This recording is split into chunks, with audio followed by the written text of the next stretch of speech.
ደግነት እንዳንተ አይነት ከየት ይገኛል? መመገብ ዝለኛል መመገብ ዝለኛል አኖሮኛል ከልዩ ደግነት እንዳንተ አይነት ከየት ይገኛል?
ብዙዎቻችሁ አብይ ጾም ጾማላችሁ።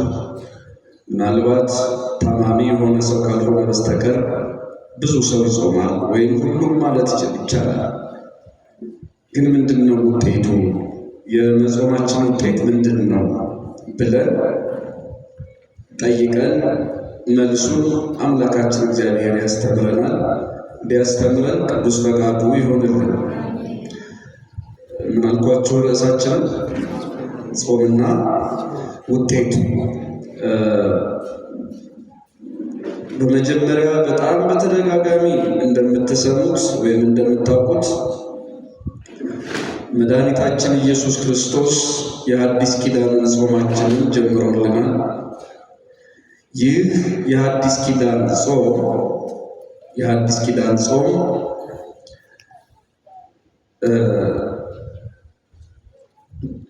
መስራቹ መድኃኒታችን ኢየሱስ ክርስቶስ ሲሆን ጾሙንና ከጾም ጋር ሊመጣ የሚችለውን ነገር አብሮ አሳይቶናል። እስኪ ከውጤት በፊት ያለውን ነገር አብረን እናየው። መቼም ያልዘራ አያጭድም። ስለዚህ ማጨድ ውጤት ከሆነ መዝራት ስራ ነው። ስንጾም ምን ይገጥመናል፣ ምን ከገጠመን በኋላ የጾሙን ውጤት እናገኛለን የሚለውን ራሱ መድኃኒታችን ኢየሱስ ክርስቶስ በዚያ በጾመበት ወቅት አሳይቶ ነው።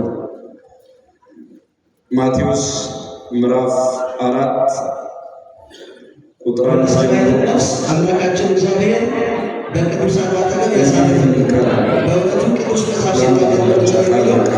ያገለገለን ሰውና ነፍስ ሞት ጨለማ ምዕራፍ 4 ለቤት ያለ ወንድሙ መጀመሪያ ላይ ለገባበት በጣም በብዙ መልኩ የኢትዮጵያ ኦርቶዶክስ ተዋሕዶ ቤተክርስቲያን በብዙ ያገለገለ ለራሱ ሳይሆን ነገር ግን ምናለ ማለት ግን ብዙ ጊዜ ያሳለፈ ደግና በመሄድ ቤተክርስቲያናችን ሊቃውንት እንዳገለገለ እያገለገለ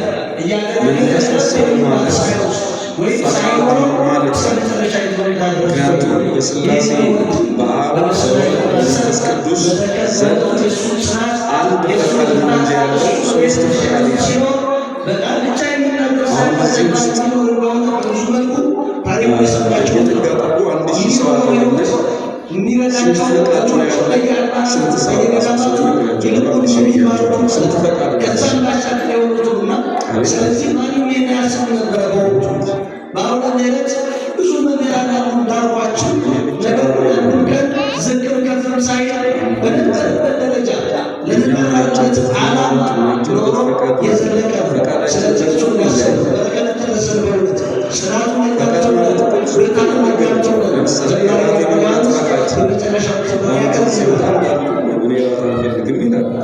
ፈቃድ ነው ተገዶ ካሉ አቶ ማለት ነው። ከዚያ ውጪ እዚህ ተቀምጠው የመማር ፍላጎት ፈቃድ አንዳንዱ ዝናብ ነው እዚሁ ጋቢን ደርቤ ፊልሜን እያየው እዚሁ ቤት ልቀመጥ ብሎ የተቀመጠ ሰው አለ። አይ ብሎ ደግሞ ቢዘንብም ቢበርድም በእግዚአብሔር ቤት ልቀመጥ ቃሉን ልስማ የሚል ደግሞ ፈቃድ ያለው ሰው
የእግዚአብሔር ልጅ ከሆነ እነዚህ ነገሮች እንጀራ እንዲሆኑ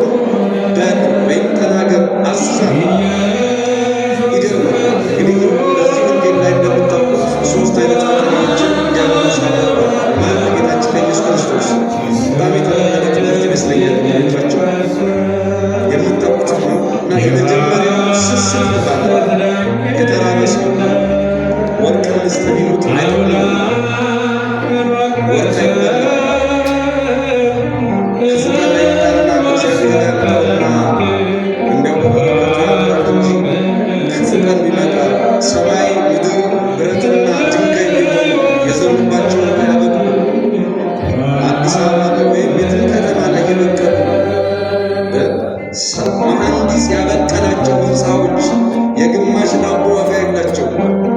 ምን ይሰራሉ? ሰላም ሲኖር በረከት ሲኖር ነው ሕንፃዎች ሁሉ ጋድሟቸው የሚሸጡት። ከዚያ ውጭ ሰማይ የታከከ ሕንፃ ቢሆን ጥቅም የግማሽ ዳቦ ዋጋ የለው። እስኪ ምን አለ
ያዋጣኛል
የሆነ ጊዜ ላይ ክርስቲያን ነበርን፣ አሁን እሱ ትተነዋል። እና አሁን በእግዚአብሔር ታምናላችሁ ሲባል ምንድነው እግዚአብሔር ያላውቅም የሚሉት? ምናልባት ብዙዎች አይታችሁ ከሆነ አንዳንድ ስካንዲኔቪያን የሚባሉ ሀገሮች ባንዲራቸው ላይ መስቀል አለ። እነሱ ግን በተሰቀለው በመስቀሉም አያምኑም። እና አያችሁት፣ በዚያ ሀገር ሃይማኖቱ ጠፍቷል። የለም እዚህ ነውና በጣም ይገርማል። ሃይማኖቱ የበቀለበት ሀገር ላይ ሃይማኖቱ ጠፍቶ እዚህ መብዛቱ ማለት ነው። እዚህም ቢዝነሱ ነው ዋናው።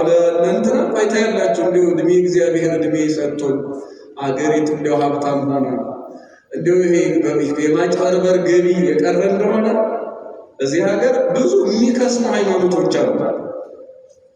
ውስጣቸው ህሊናቸው ውሸት እንደሆነ እያወቀው ግን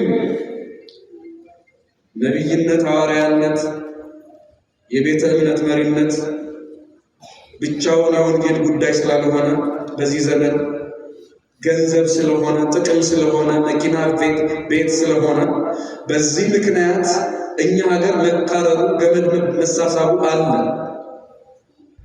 የሀገሬው ዕጣ ፈንታ ግን እኛ ጋር የማይደርስበት ምክንያት ምንም የለም። እነሱ ቢያንስ የሆዳቸውን ችግር ሲዘጉ የሆን ጥያቄያቸውን ሲመልሱ ሃይማኖት ምንድን ነው እግዚአብሔር ማን ነው ማለት ጀምሯል። እና ሀገሩ ላይ የወደመ የከሰመ የእግዚአብሔር ህልውና ጥያቄ ላይ ያስገባ ሃይማኖት ነው። እዚህ ላይ ለያጅ ነገራጅ አስቸገረ። ሀገር ላይ መጥቶ ማለት ነው መብት ነው ማታለሉን ነው እንጂ የምንጠላው ካሳመኑና ከወሰዱ ምንም ችግር የለውም። መዋሸቱን ነው የምንጠላው። ከዚያ ውጭ ድንጋይ አምላክ ነው እኔ ራሴ አምላክ ነኝ ማለት መብታቸው። መዋሸት ማለት ግን ሌላ ነው። ማጭበርበር ማታለል ሌላ ነው። በድህነት ጎን እየገቡ እንጀራ እንድሰጠ ዳቦ እንድሰጠ ይህንን ሁን እንደዚያ ምሰል ማለት ግን ዲያብሎሳዊነት ነው ለማለት ነው እንጂ ሰው ወዶ ፈቅዶ ከተከተለና ከሄደ የራሱ ጉዳይ ነው። ምን ማለት ነው? ቤተክርስቲያን ታስተምራለች፣ ትጠብቃለች፣ የራሱ ጉዳይ ማለት ይሄንን እውነትና ይሄንን ትምህርት አልፈልግም ብሎ የሄደ ሰው ግን ሄደ ማለት ነው። እና እነሱም እንዲሁ ዝም ብሎ በደፈናው ለመቃወም አይደለም ለመጥላትም አይደለም ለማለት ፈልጌ ነው። እና ዲያብሎስን እዚህ ያየነው እንደሆነ ፈተናውን ተመልከቱት። ጾም ስንጀምር መንፈሳዊ ህይወትን ስንጀምር ዲያብሎስ የሚያመጣውን ፈተና እያችሁት። ክርስቲያን መሆን ስንጀምር በማተባችን ምክንያት በመንፈሳዊ ህይወታችን በክርስቲያንነታችን ምክንያት ምን እንደሚመጣ እያችሁት። በጣም የሚገርም ነገር ልንገራችሁ። ማቴዎስ ምዕራፍ 4 ቁጥር 1 ላይ ያለው ታሪክ መቼም ሆኖ ያውቃል። ክርስቶስ አምላካችን የተጠመቀ በስንት ዓመቱ ነው? የምታውቁ ሰዎች እስኪ ንገሩኝ። በስንት ዓመቱ ነው? አቤት በ30 ዓመቱ ነው። 30 ዓመት ሙሉ ዲያብሎስ እንዲህ አይነት ጥያቄ ክርስቶስን ጠይቆት አያውቅም። 30 ዓመት ሙሉ እንደዚህ ፊት ለፊት ተገናኝቶት አያውቅም ክርስቶስ ነው። አይገርምም? 30 ዓመት የጠፋ ሰይጣን 30 ዓመት ሙሉ አንድም ቀን ፊት ለፊት ተገናኝቶት የማያውቀው ዲያብሎስ ክርስቶስ መጾም ሲጀምር፣ ክርስቶስ መጸለይ ሲጀምር፣ ክርስቶስ ገዳም ሄዶ ለገዳማውያንና ለእኛ ስርዓትን ሲሰራ ጓዙን ጠቅሎ ሰይጣንን ገዳም ገባ። በጣም የሚገርም አንድም ቀን ክርስቶስን ፊት ለፊት አግኝቶት አያውቅም። ማለት በዚህ መንገድ አሁን በተገለጠበት መንገድ ዲያብሎስ ከክርስቶስ ጋር ተገናኝቶ አያውቅም። በዚህ መንገድ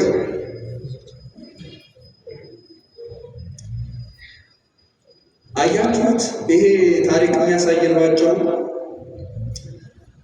ዓለም ላይ እያላችሁ ቤተ ክርስቲያንን ሳታውቋት ምንም ፈተና ሳይመጣባችሁ ምናልባት ጸሎት ስትጀምሩ የረሳችሁት ነገር ሁሉ ትዝ ብሏችሁ አያውቅም?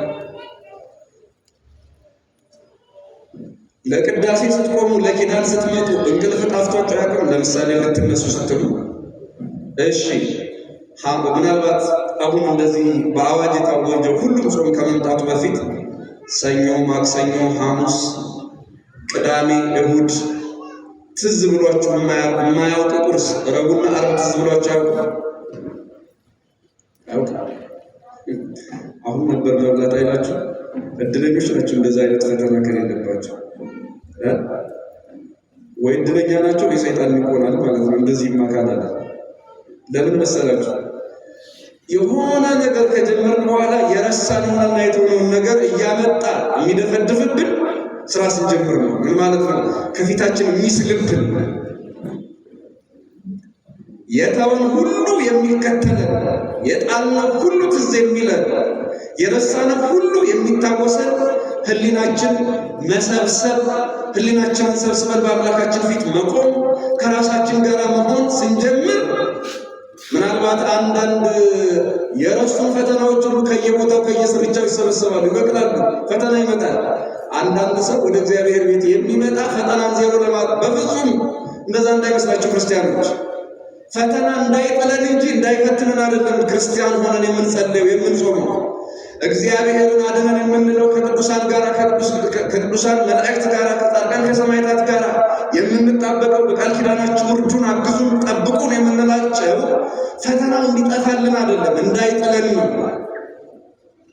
ራሱ ቅዱስ ገብርኤል እኮ በሰይጣን ተፈትኗል። ግን ታውቃላችሁ ብዙዎቻችሁ ይመስለኛል እነሆ ከታላላቆቹ አንዱ ማን ሊረዳኝ መጣ ይላል ማለችው ሚካኤል ምን ሊለኝ መጣ? ይሄ ዳንኤል እንዳይመስላችሁ ቅዱስ ገብርኤል ነው እንደሚለው ጸሐፊው ነው ዳንኤል። ጸሐፊው ነው ዳንኤል። ትንቢተ ዳንኤል ላይ ስላለ ብዙዎቻችን ዳንኤልን ሰይጣን ፈተነው። ያው አባቶቻችን በትርጓሜ በርግጥ ለዳንኤል የሚሰጡበት አግባብ አለ። ቀጥተኛው ትርጉም ግን ቅዱስ ገብርኤል ራሱ ሰይጣን ፈትኖት ነው። ታላቁ መልአክ ቅዱስ ሚካኤል ሊረዳኝ መጣ የሚለው ማን ነው አልኳችሁ? አቤት እንዴት ደግሞ ቅዱስ ገብርኤልን ደግሞ ዲያብሎስ አሸንፎት ነው እንዴ? የማሸነፍ አይደለም። እኔ ልንገራችሁ፣ እንደዛ ከሆነ ማሸነፍ አይደለም። በሽታ አብዛኞቻችሁ እርግጠኛ ነኝ ተከትባችኋል ይመስለኛል። ዘገምት ተከትበናል አይደል? ህፃን ሆነ ክትባቱ ከበሽታ በፊት ነው በኋላ? እስኪ ንገሩ ምናላችሁ? ሳንታመም እንከተባለን አይደል? ለምን ነው ሳንታመም እንከተባለን?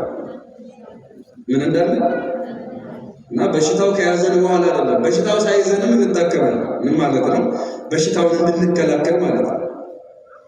እና ቅዱስ ገብርኤል በዲያብሎስ ወይም ዲያብሎስ ባደረባቸው ነገስታት እሱ የሚጠብቃቸው ሰዎች ፈተና በደረሰባቸው ጊዜ እነዚያን ሰዎች ለማዳን እነዚያን ሰዎች ለመርዳት ቅዱስ ሚካኤል ለኔ መጣ ረዳኝ። አያችሁ፣ ተሸንፎ ሳይሆን ልክ እንደ በሽታው ሰውት ዲያብሎስ ቅዱስ ገብርኤልን አሸንፎት አይደለም። ክትባት ያልኩት ለዚያ ነው። ከመሸነፍ በፊትም የሚሰጥ እርዳታ አለ ለማለት ነው። ከመውደቅ በፊት የሚሰጥ መድኃኒት አለ ለማለት ነው። በተመሳሳይ መልኩ ጦርነት ኖሮ ቅዱስ ገብርኤል እንደ ከዲያብሎስ ጋር ተዋግቶ ዲያብሎስ አሸንፎ ቅዱስ ገብርኤል ተሸንፎ እንደዛ አይነት ታሪክ አይደለም። ግን አንዱ መልአክ ሌላውን መልአክ በጋራ አንዱ የአንዱ ደጀን ሆኖ አንዱ ለሌላው ተወራሪ ሆኖ ህብረታቸውን የሚያሳይ ነው። ምናቸውን የሚያሳይ አልኳችሁ? ህብረታቸውን የሚያሳይ ነው። ህብረታቸው ሊረዳኝ መጣ ማለት እንደዚያ ነው። ግን ተመልከቱ፣ ዲያብሎስ አያፍርም። በዮሐንስ ራዕይ ምዕራፍ 12 ላይ ያሸነፉት ገብርኤልና ቅዱስ ገብርኤልና ቅዱስ ሚካኤልን አሁንም ድረስ በዚያ ዘመን እንደተገለጠው ማለት ነው ይፈትናቸው ዘንድ ይሞክራል። ይኸውላችሁ አይደለም እኛ ሰዎች ይቅርና መልአክን ሳይቀር የሚፈትን ጠላት ነው ያለብን። እርግጠኛ የምንሆነው እኛ በጸሎት ስንበረታ፣ እኛ በጾም ስንበረታ፣ እኛ በክርስቶስ ጥላ ስር ስንኖር፣ እኛ በመላእክት ጥበቃ ስንኖር ሰይጣን እንደማይፈትነን አይደለም እርግጠኛ የምንሆነው፣ እንደማይጥለን እርግጠኞች የምንሆነው እንደማይጥለን ነው እንጂ ፈተናማ ግድ ነው። እንኳን እኛ ላይ ክርስቶስን የገብርኤል መፈተን ይገርማቸዋል እንዴ! ገብርኤልን የፈጠረው ጌታ ተፈተነ እያልኳቸው እኮ ነው። የገብርኤል አምላክ በሰይጣን ተፈተነ እያልኳችሁ ነው። እና የገብርኤል ጌታ የሁላችን ፈጣሪ ዲያብሎስ አውቆም ይሁን ሳያውቅ እንዲህ ከፈተነው እኛን የሚተውን ይመስላችኋል? ይሁት ገዳም ገብቶ የማያውቅ ሰይጣን ገዳም ገብቶ ክርስቶስን ፈተነው እያልኳችሁ። አንዳንድ ሰዎች አላችሁ ገዳም ሄዳችሁ ለጽድቅ የሆነች ነውር ትሰማለን። እንዴ ከተማ ውስጥ የምሰማው እዚህ የምትሉ ሰዎች ማለት ነው። እና ሰይጣን ምን ሰርቶ ይብላል? ሌባውን ደጋግሞ ሌባ እዚህ እኮ የወደቀ ወታደር የተማረከ ሰራዊት ነው ያለ። ያልተማረከ ሰራዊት ባለበት ስፍራ አንዳንድ በደሎችን ወደ ጆሮአችን ያመጣና እንጸድቅበታለን፣ በረከት እናገኝበታለን በሄድንበት ገዳም ሌላ ክፉ ወሬ ይዘን በረከቱን ሳይሆን መቅሰፍት ይዘን ብንመጣ ሰዎች አልጠፋም።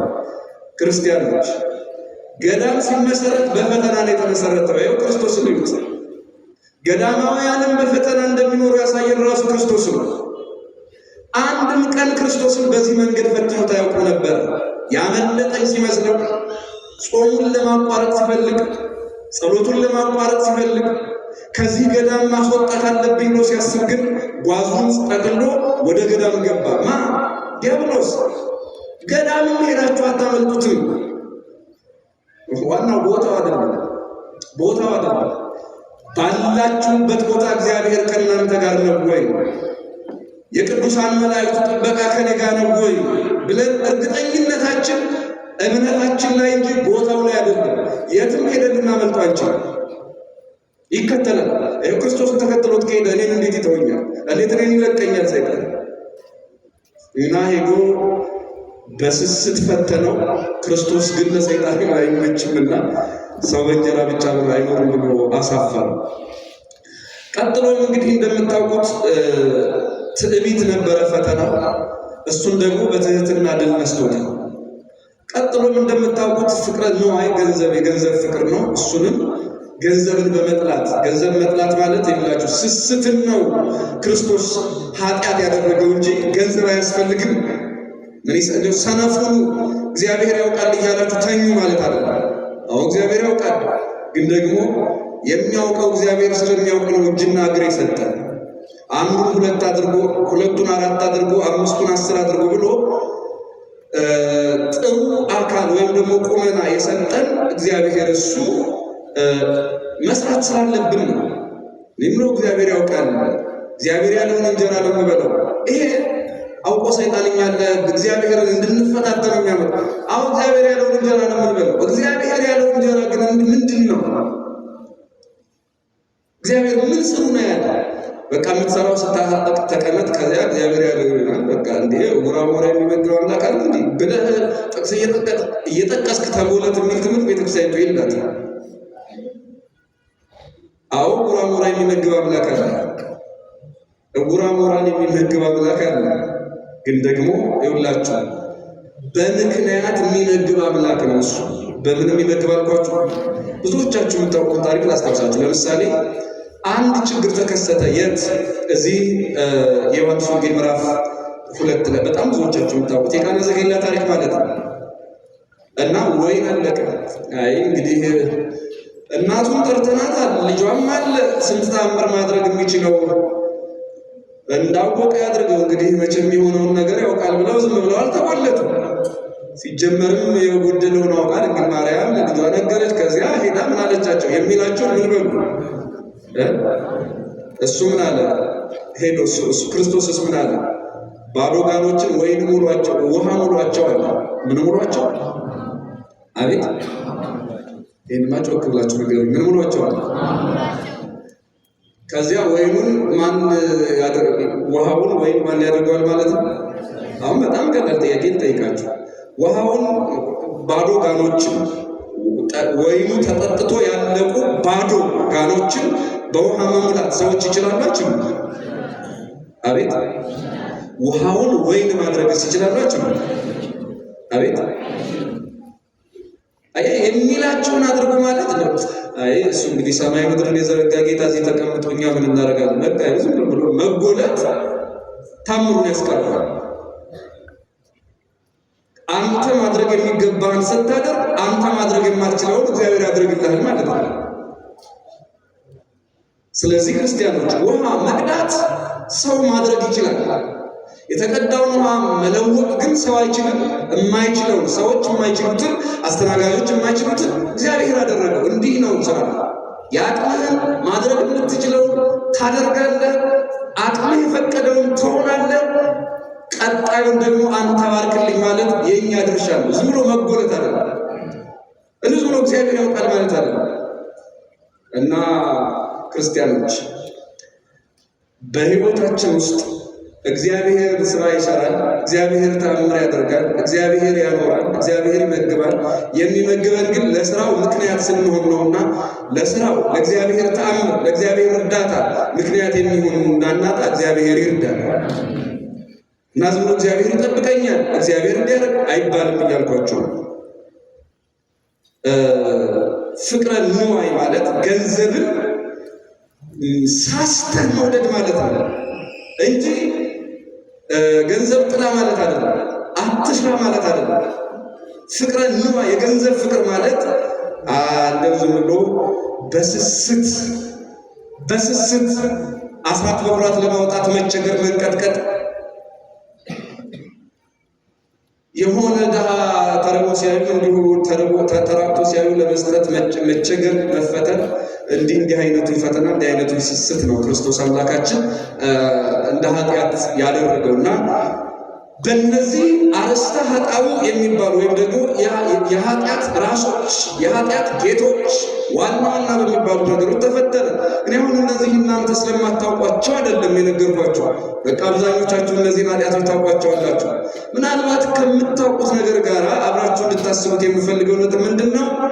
ይሄ ፈተና የት ቀረበ የሚለው ጾም ሲጀመር ርዕሳችን ጾምና ውጤቱ ነው።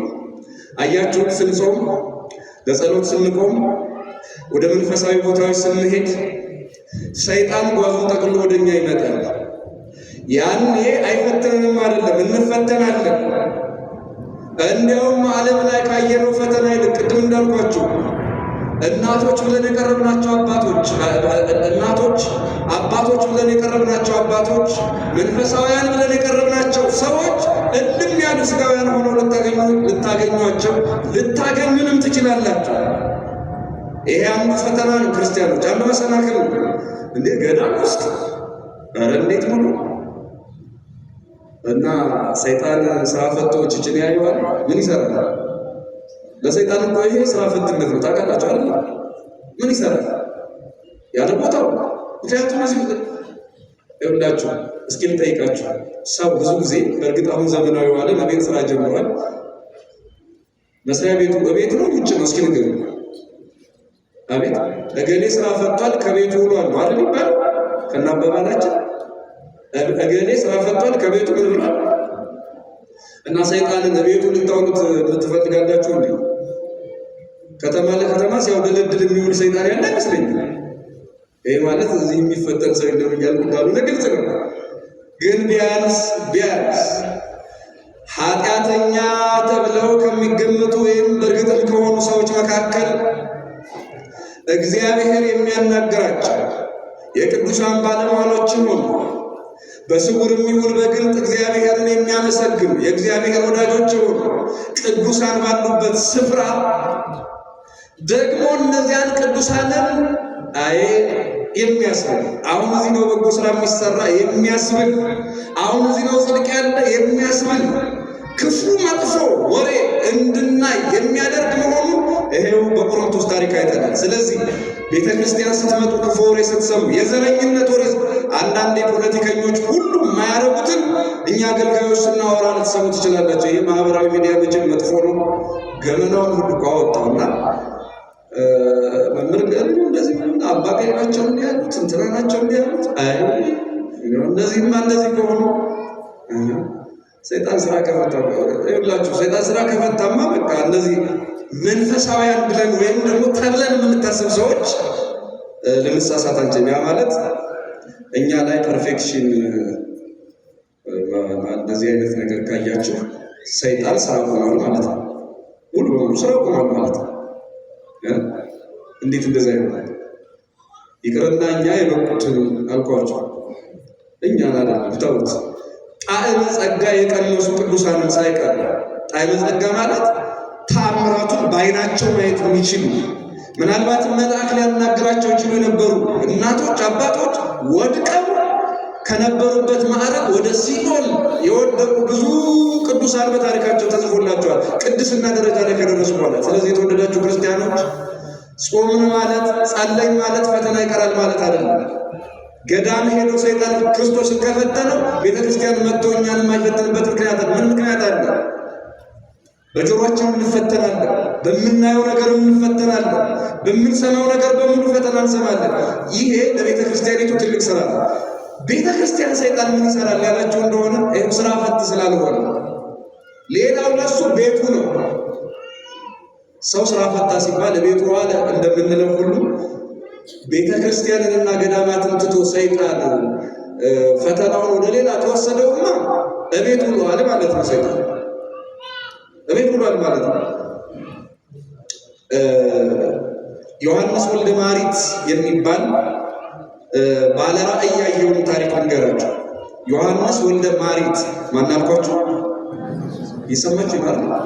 ዮሐንስ ወልደ ማሪት ማለት አባቱ ጣዖት አምላኪ ነውና ጣዖት በሚያመልክበት ስፍራ ይዞት ይሄዳል በልጅነቱና እዚያ ላይ ምን ይሆናል? ሕፃኑ ይተኛል። ሲተኛ በህልሙ ወይም በራእይ ልትሉት ትችላላችሁ። ከሁለት ባንዱ ነው እንግዲህ መጽሐፍ ሁለቱንም ይለዋል። ምን የሚል ነገር አየ? ሰይጣን እርስ በርሱ ይሾማል፣ ይሸለማል። እና ትንሽ ሰፋ ያለ ታሪክ አለው ላሳጥርላችሁ። ባልና ሚስትን አፋትቼ መጣሁ ብሎ ሪፖርት ያቀርባል። ውሎ የ24 ሰዓት ውሎ ሰይጣን ለአለቃው ለዲያብሎስ ሪፖርት ያቀርባል። ምን አድርገህ መጣ? 80 ዓመት የቆየ ትዳር አፍርሼ መጣ። ሂዱጣ ነው የሚባለው፣ አይሸለምም። ለዛ መሰለኝ ብርቅ ያሉ ነው አሁን መፋታት። ምንም ተራ ነገር ነው፣ ተለምዷል። ሌላኛው ይመጣል። ምን አድርገህ መጣ? ወንድማማቾችን በገንዘብ ምክንያት አጣልቻቸው መጣሁ እና ምን ይደንቃል ሲባል ኧረ በጣም ነበር የሚዋደዱ። አባታቸው እናታቸው ሲሞቱ በገንዘብ ነው ያጣላቸው። አይሾምም። ይሄ ዛሬ ድረስ የምናየው ፈተና ነገር ነው።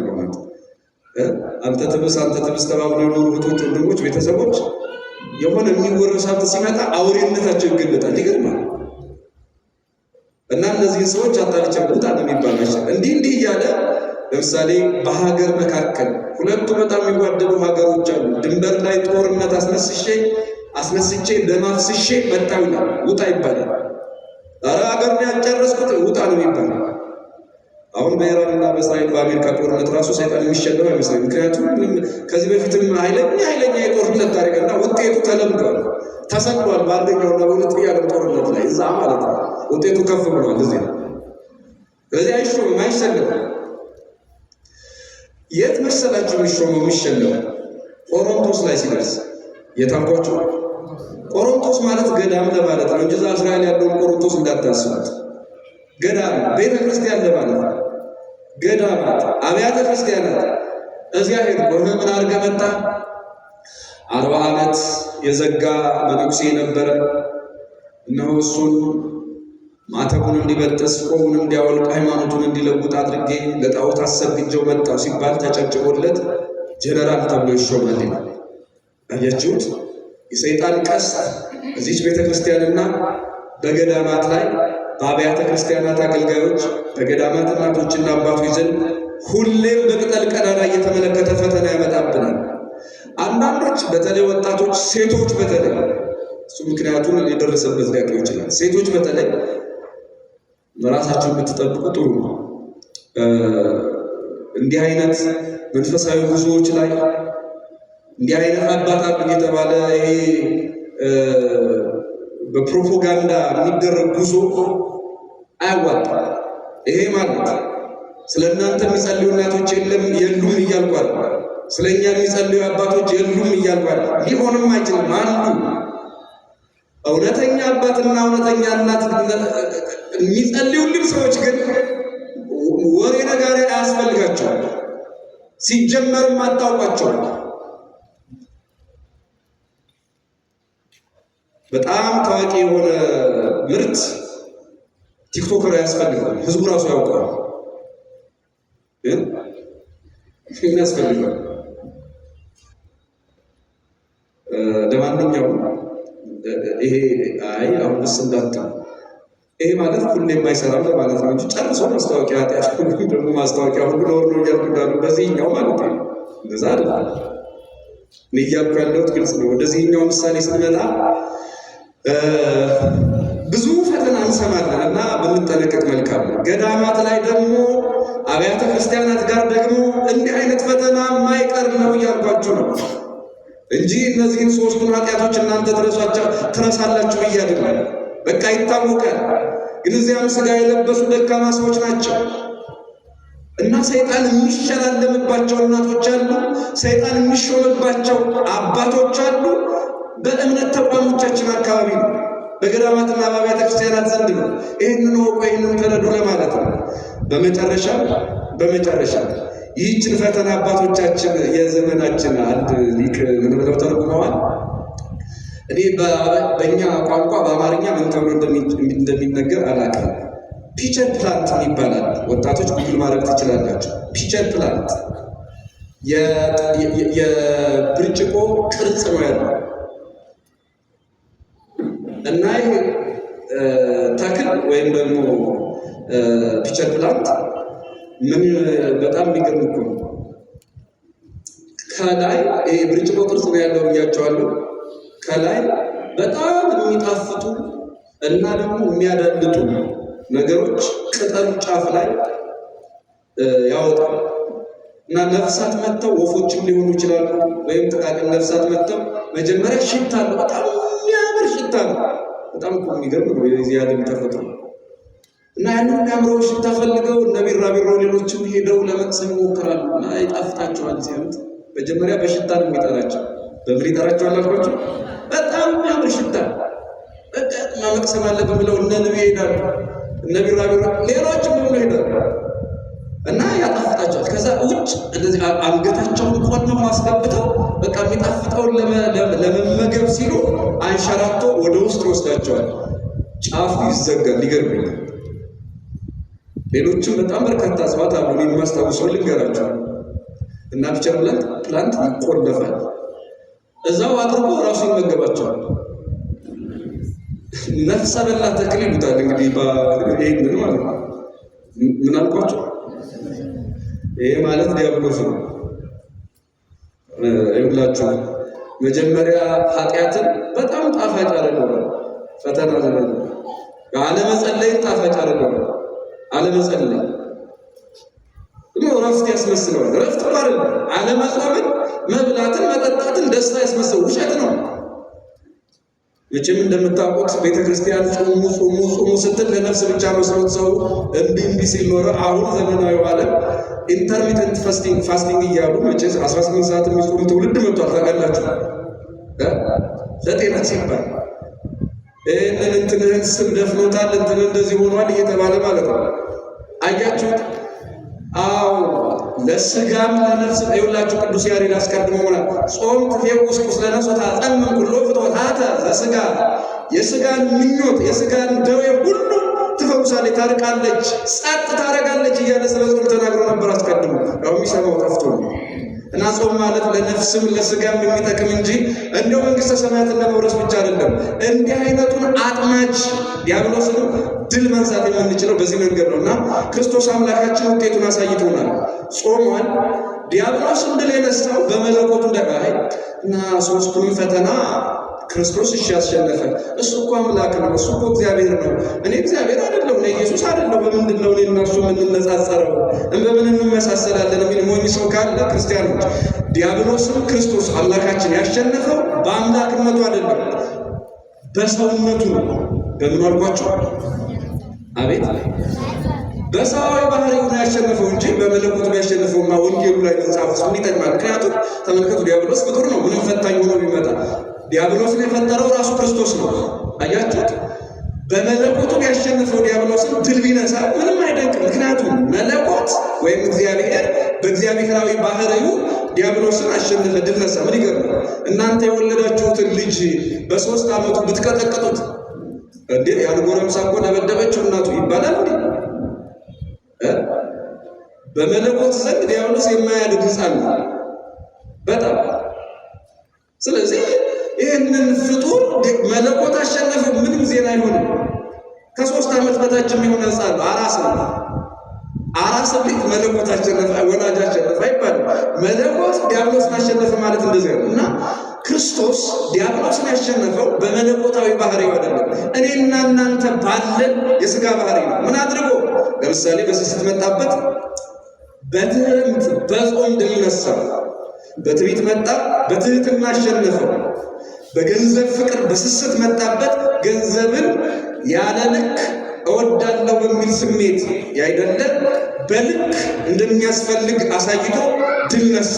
ስለዚህ ክርስቲያኖች በልክ መኖር ሰይጣንን ድል የምንነሳበት መሆኑን ክርስቶስ አምላካችን አሸነፈ። በልክ መኖር ዲያብሎስን ድል እንድንነሳው ያደርገናል። እስኪ አብራችሁ ይበሉ፣ በልክ መኖር በሉ። ዲያብሎስን ድል እንድንነሳው ያደርገናል።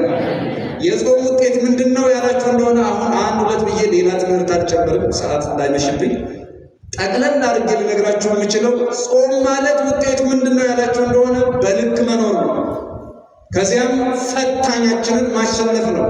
በልክ ስንኖር ፈታኙ ይሸነፋል። ይኸው በልክ እንኖራለን፣ ፈተናዎቻችንን ከፈታኙ ጋር እናሸንፋቸዋለን። በልክ መኖር ግን የመጀመሪያው ውጤት መሆን አለበት። በልክ መኖር። እስኪ እንደገና ነገሩኝ፣ በምን መኖር አልኳችሁ? አብዛኛዎቻችን ወጣቶች የምንፈተነው ፍላጎታችን ገደብ የለው፣ ምኞታችን ድንበር የለው። ይሄ ነው ልክ እንደነዚያ ነፍሳት የገንዘብ ሽታ ባለበት የኃጢአት ሽታ ባለበት ስንሄድ እዚያው ዓለም አጥመዶ አስሮ የሚያስቀረው ፒቸር ፍላጎቱ ማለት ነው።